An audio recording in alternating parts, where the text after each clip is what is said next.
Believe it or not, it was 10 years that the Bachelor and Bachelorette have been going strong, and she was on the very first Bachelor, and she was the very first Bachelorette. 10 years later, she lives in Vail, Colorado. She's got 2 kids, and she's living the perfect life. Her new book is called Happily Ever After. Trista Sutter, St. Louisan. Thanks for joining us, Trista. Welcome back to the KTRS Radio here in St. Louis. Thanks. How are you? I'm doing fantastic. Good to see everything going with the family. Now there's 2 kids, right? 2 kids, yeah, 4 and 6, Max and Blakesley. Keep us busy. And you graduated from Parkway, is that right? I did, Parkway Central. Parkway Central. And this is your first book? This is my first book, yeah. Your first book. First, let's get the book stuff out of the way. The book is called Happily Ever After. What was the idea of putting pen to paper?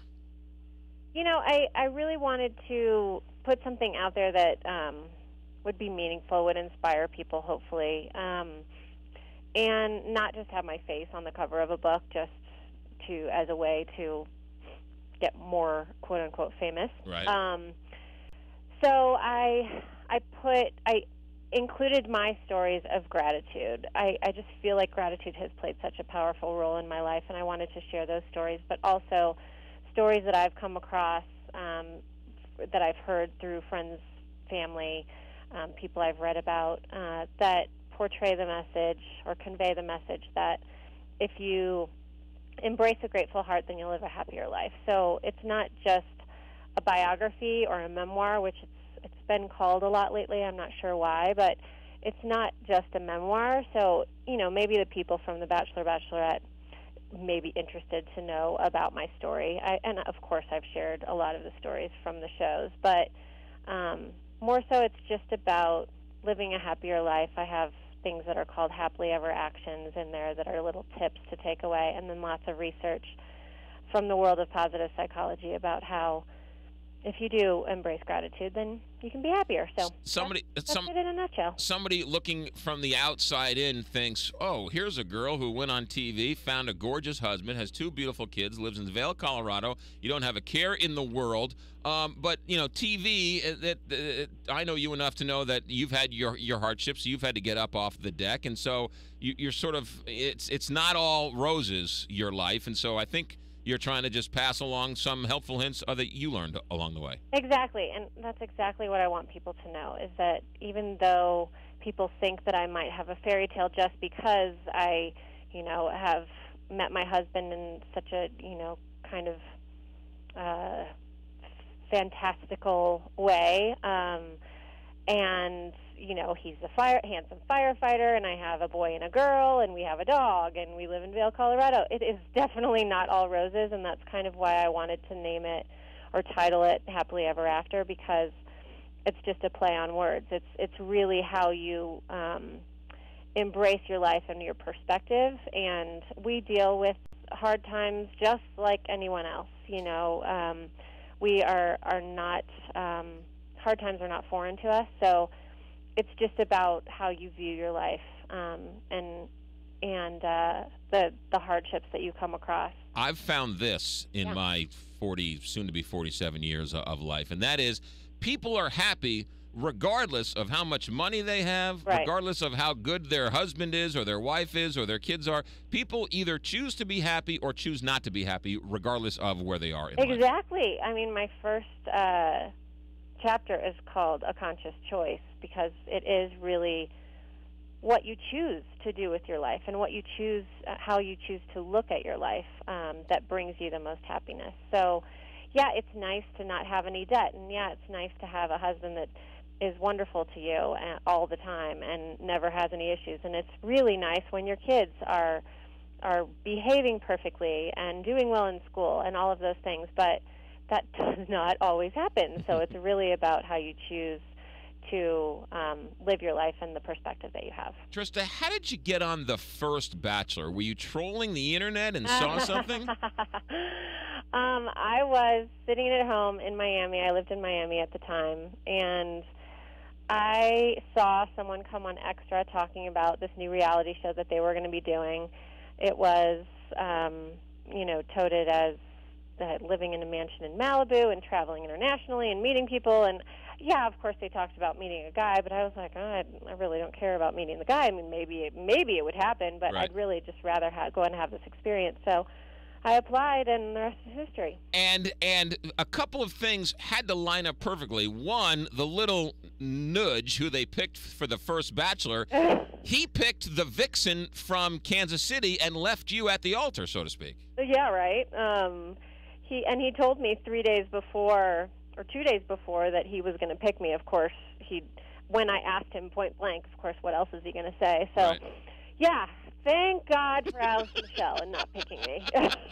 Then they come to you and they want you to be the first Bachelorette, and it comes down to two guys, Ryan, who you ultimately pick, and Charlie. Have you stayed in touch with Charlie at all? No, we haven't, and people ask us that all the time. He kind of, for most of the Bachelor people, even Chris Harrison, he kind of fell off the radar. Huh. I don't know what happened to him. I've heard that he's good, but Right. You know, I wish him all the best. I mean, we had a fun time together, and we had a little bit of a connection. It was just not comparable to what Sure. Ryan and I had. My favorite part was in the Trista and Ryan wedding. He was the wedding correspondent. Right, I know. That's the world of television for you. And my favorite was so he's there when Ryan's talking to his father, and he Dad, says, I know, right? "Hold on a second, some last-minute advice from Ryan's father. Let's tune in." It was classic. And, I mean, the backstory is that we were either going to have the cameras in our faces all day long, or they could have someone kind of commentate it, which is what Charlie was hired for, and they chose Charlie. So we had no choice in the matter, really. Right. It was just a matter of the fact that we didn't want the cameras in our face all Sure. day long. How often do you pull out some of those tapes and watch it? Never. Because the kids are going to ask someday, right? I mean, that's just gold to see. Well, they will, but you know they're on VHS tapes, and I don't even know if this generation even knows what VHS is. Yeah, good point. Good point. Has the show jumped the shark, Trista? What does that mean? That's a new term for me, McGraw. That's where it's gotten a little stale. It's gotten a little cliche. It's gotten a little a little stale. I mean, they have the crazy girl. They have this guy. It's just sort of a formulaic now.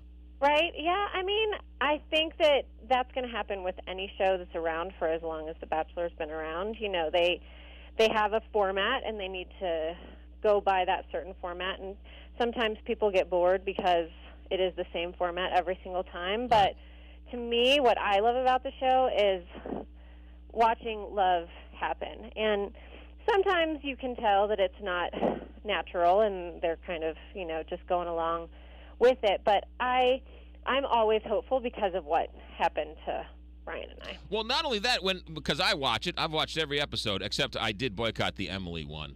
Why?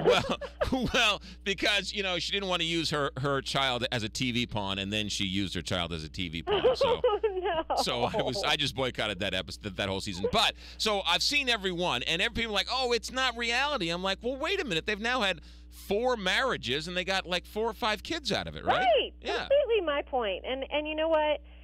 If you compare The Bachelor and The Bachelorette to the real world on how you meet people, I feel like their track record is actually really good compared to how many people you go through in your lifetime to find the one that you're going to be with. I mean, 25 guys, 25 girls. I agree with you. It's quirky and it's weird, and you don't normally date 20 people at once. But they have had, and there haven't been any divorces yet either. Right. Yeah. No, yeah, I agree. Knock on wood. Yeah, knock on wood. Good. The book is called Happily Ever After. Trista, how often do you make it back to St. Louis? Gosh, not as much as I'd like to, but we are planning a trip back this summer. My stepsister, Jackie, is getting married, so we are going to go back. The kids are actually in the wedding. I'm in the wedding, and I'm really excited to see my family, and be able to just go swimming in the pool and, Sure. go to Ted Drew's and maybe the Arch and do all that stuff. Yeah. Are you raising the kids Cardinal fans, or are the Rockies winning out? No, they don't. We're not really a huge baseball family.